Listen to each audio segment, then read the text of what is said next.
Thank you all for coming on a Friday morning to hear about Bibles. That's very much appreciated. Over the next few years, we're about to celebrate a whole series of 500th anniversaries. Of course, historians love anniversaries, not only because it's a chance to sell books, but because it's a good chance to remember things properly. And what we're going to be celebrating is a whole series of 500th anniversaries of translations of the Bible into English. What tends to happen with Bibles and historians is that we can be quite sentimental about them.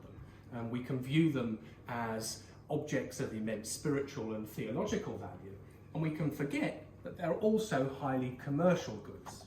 Some of the Bibles here are well over 2 years' wages for an average labourer. Some of the Bibles here are considerable expenses, even for Oxford colleges to buy.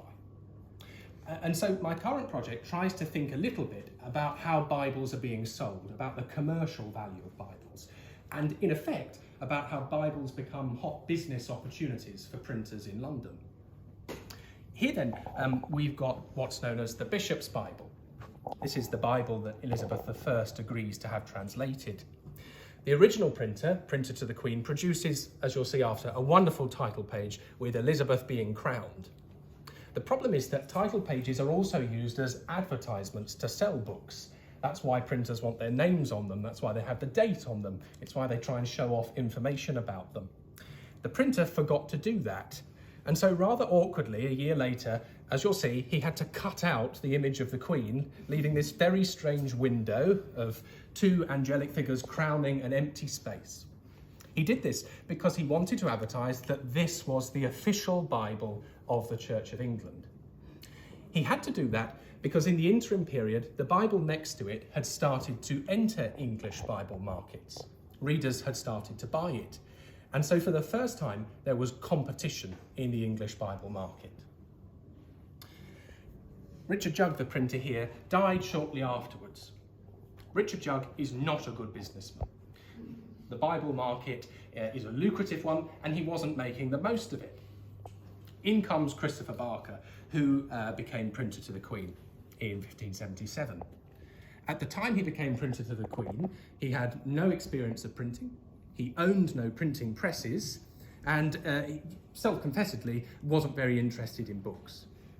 What he was a canny businessman. In my mind, he's something of a kind of Alan Sugar figure who goes around collecting up businesses.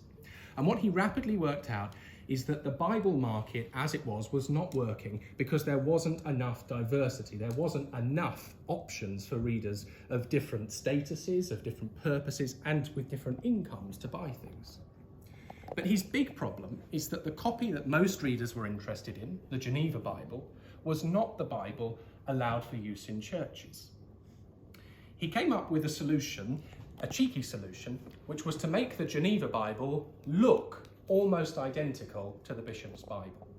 So successful was that mission that even to this day, librarians and cataloguers, not at the Bodleian of course, but at other institutions, frequently mistake them. As part of my doctoral work, I tried to see every copy of the Bishop's Bible, and quite often I'd travel to a rural archive, and what I was presented with was not a Bishop's Bible, but a Geneva Bible that looked so much like it that for 200 years it had been miscatalogued.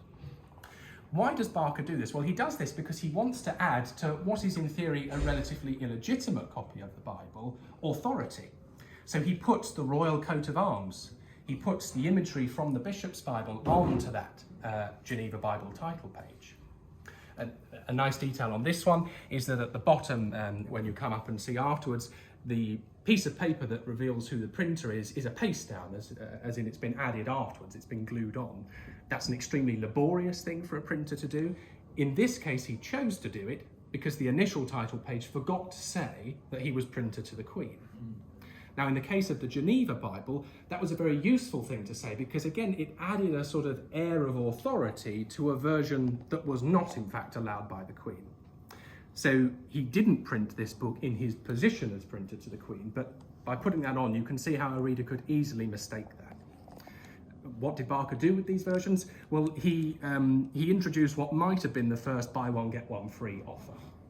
So he wrote to London trading companies telling them, if you buy copies of this for use in your private chapels, I'll throw in an extra copy.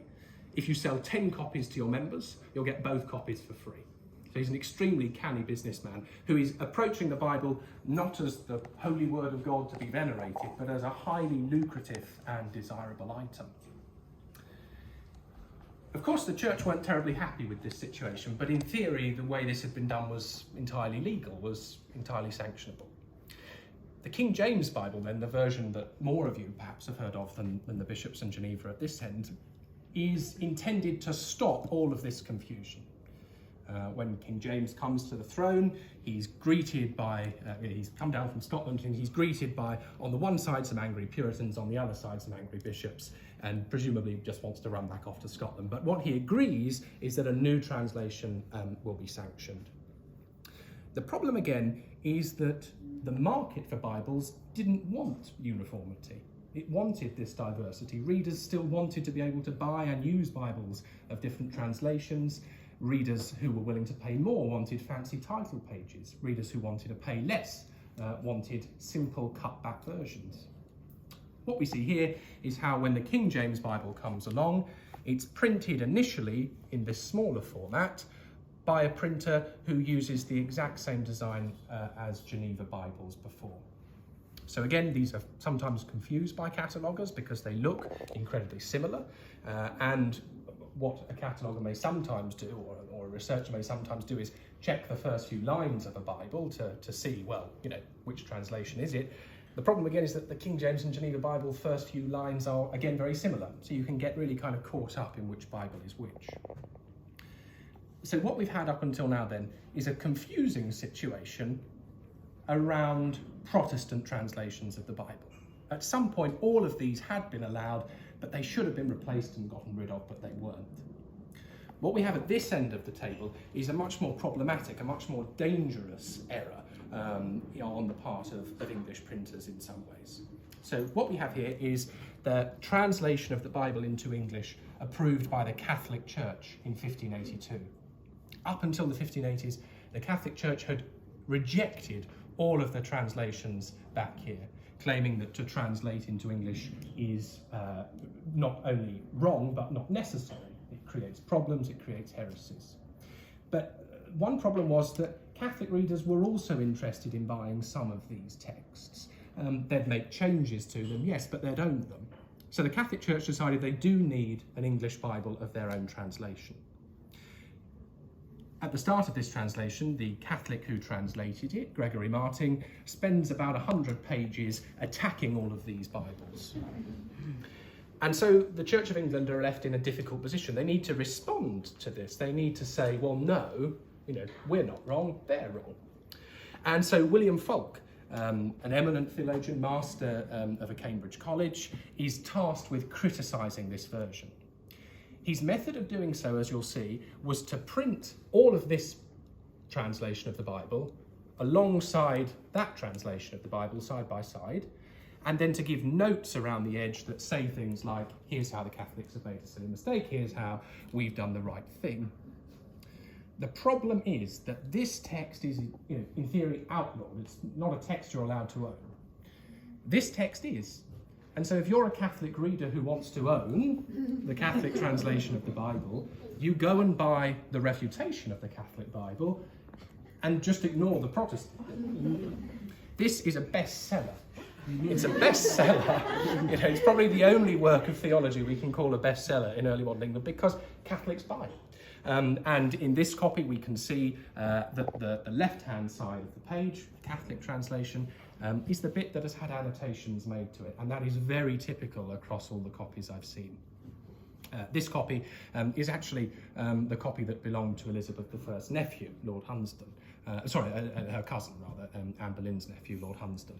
And it's a window into how you can disguise your religious affiliation behind these texts, which, in theory, you shouldn't have to own.